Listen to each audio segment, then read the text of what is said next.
everybody, today I am back and I am doing a slightly different video, as you can tell by the title. Today I'm going to be discussing something with you guys that I haven't ever discussed before, and it's something that I watch a lot, talk about a lot, not just this case in particular but many cases, but I'm going to be talking today specifically about Madeleine McCann. So I figured recently on the 3rd of May it was the 10-year anniversary since she went missing.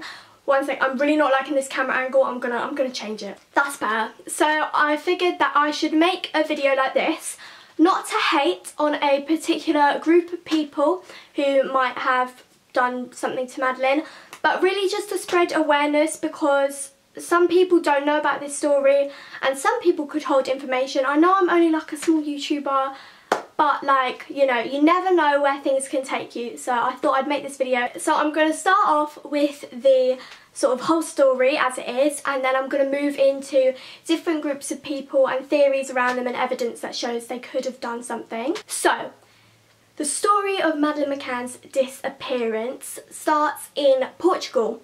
The family were away on holiday. It's the mum, Kate McCann, the dad, Gerry McCann, Madeleine, and then her two twin siblings.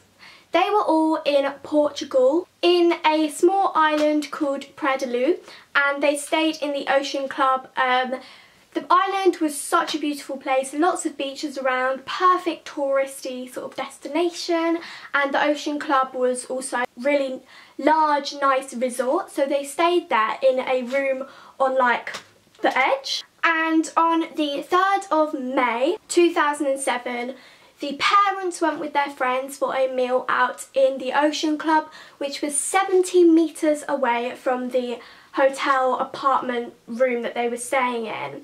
And the parents left Madeleine and the two twins in their room, and so did all the other people. They thought what they'd do is they'd all sit around for their meal, and every 10 to 15 minutes someone would go out and check on all the children. At around 10 PM it was Kate's turn, the mother, to check on her children, and she went in, thought everything was fine, apparently closed the door, and you know when there's a draft and a window's open, and when you close the door it kind of bangs and you can feel it shutting with you. She said she felt that, and then she thought, that's odd, opened the door, the window was open, the twins were sleeping, but Madeleine was gone. Desperate, she calls the police, she tells all her friends, tries to look around the little hotel room they were staying in, and she's nowhere to be found. Since then they were searching, and here we are today, 10 years later, Madeleine has still not been found, and she was 3 at the time of her disappearance and the twins were still babies. The parents claim that an intruder has done it, but there are many theories saying that the parents have done it, and lots of different things all add up to make different people prime suspects. So I'm going to talk through these people now. Theory number 1, the parents did it. When Portuguese police took accounts from everyone who was having that dinner with the McCanns, they realised that each of their stories were different, and everyone was saying that people went at different times, and the police came to the conclusion that this was all a lie. However, it's possible that this was just the case because I'm guessing they were all drinking, they could have been a bit tipsy, their mind would have been clouded, they wouldn't all remember every single, minute. Also, people believe that it must have been something to do with Kate, because she walked in and saw Madeleine was gone, and why did it have to be Kate who saw it? Why wasn't it another person? And also, someone reported at around 10 PM when Kate saw Madeleine was gone, seeing a man carrying a child with pyjamas on, and she looked quite small and around 3 years old, and the person who was carrying her put his head down like that. And I will insert a picture of what they electronically kind of figured out this guy to look like, and it's so similar to Gerry McCann. Later on, the person said that it wasn't him.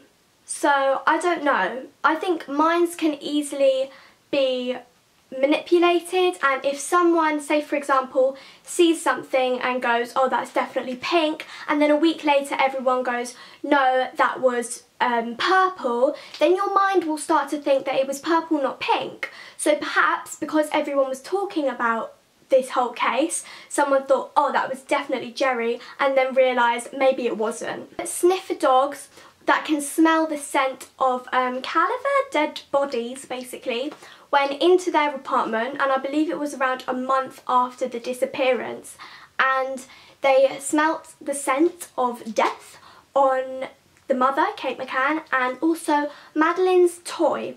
So that itself shows that she might have been murdered, and also that it was by Kate.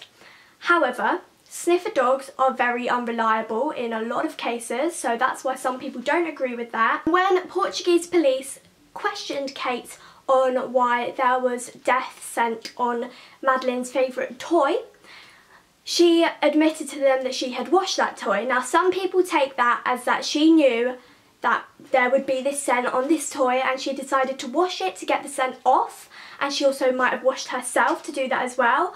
But some people argue that she just washed it because it was dirty. But the thing that gets me most is just the sort of suspicious side of all of it. So one, they left their kids on their own, and the fact that they also drugged their kids to put them to sleep. But the thing that gets me the most is the fact that on the back there's a small gate and there's steps leading up to the top floor of their apartment hotel thing, and they left that door open.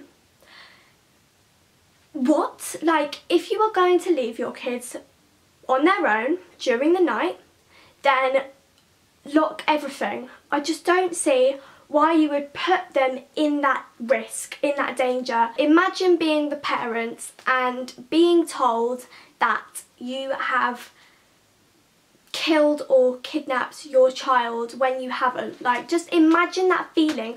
I get annoyed if someone told me that I'd misplaced something when I hadn't, let alone being told that you have murdered your own daughter. So I think we should take that into account and not all like, and be really like, it was the parents. The second theory is that it was by some other people outside of the family. In the area, at the time that the McCanns went on holiday, there were a couple of different burglaries in that resort. So let's say Madeleine's room was here, it was on the corner, and this was like where they were staying. A few doors down there was a burglary, and in the room directly above where the McCanns were staying there was another burglary. And Portuguese police criticised this because they said you can't open the window from the outside, so it couldn't have been an intruder, and the burglaries were done in a different way. But English police proved that you could open the shutters and the window from the outside. And if you look at telephone records from that time, there was a telephone call at around 9:58, just before Kate McCann went and saw Madeleine gone, of these two men who had previously burgled. So some people think that they went in, Madeleine might have woken up, they thought, oh my gosh, what do we do? They took her and clearly did something terrible to her. Some other people believe that it was the parents and they had accidentally overdosed Madeleine, and they thought, oh my gosh, we're doctors, if we admit to doing this we're going to lose our job, we're going to lose all our worth, we're going to lose loads of our money, our house, and they had too much to lose for their daughter, so they decided to make a plan to cover it all up, and they perhaps did something with her body, I don't know, put it in a sewer or something that wasn't checked. People have made a sort of picture of what they think Madeleine would look like now, and I'm putting it up on the screen somewhere. But if you think of it, this person has had 10 years. They could do anything. They could completely change the way Madeleine has looked. It's like, but there is one defining feature, and it is the leak in her eye. You can see this from the picture of when she was 3, and she has a leak in her eye, and that's the only way we can possibly see if someone is Madeleine. The main reason why I want to find out what has happened is not really just for the people and the parents to know and put this whole case to a closure, but it's really for Madeleine, because if you think about it, something really horrible has happened to her, and say for example if she has been murdered, the only thing we can do for her is to find out who did this and get justice for her by locking this person up. I also just want to say I think it's important that when we find out what has happened, I don't think we should be hating so much and focusing all our energy on the criminals themselves. I think we should be focusing it on Madeleine and how we can change the law to protect more vulnerable girls like herself. So that is pretty much it. If you guys have any extra information or something you would like to talk about down below, then feel free. Just no hate. No hate. I don't want there to be any bad connotations around this name, because I think we should respect it. And please subscribe. I love you all to the moon and back. Goodbye.